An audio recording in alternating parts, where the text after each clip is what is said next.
Sur les 49 sites de la 31e édition des Universiades d'été, 36 ont été rénovés et l'université du Sichuan accueillera la compétition de taekwondo. Cela signifie que de nombreux étudiants ont la possibilité de participer à l'événement. L'une d'entre elles est Vanessa du Cameroun. Elle est sur le point de commencer son doctorat et sa langue maternelle est le français, mais elle parle aussi couramment l'anglais. Quand ils viennent ici, ils ne parlent pas chinois. Alors peut-être qu'ils seront plus à l'aise quand ils verront un autre étranger à qui parler. Avant le concours, des répétitions complètes sont effectuées de nombreuses fois avec des volontaires.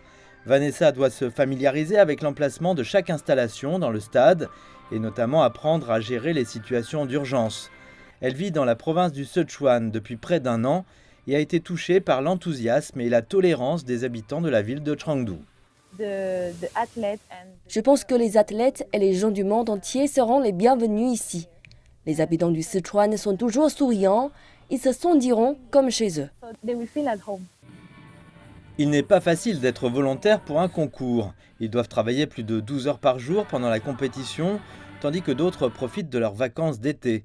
Et pour la plupart d'entre eux qui sont dans les coulisses, il n'y a aucune chance de ressentir l'intensité du jeu. Je pratique le taekwondo depuis 8 ans. Je suis en fait très intéressé par le jeu, mais comme j'ai choisi d'être bénévole, je dois assumer cette responsabilité.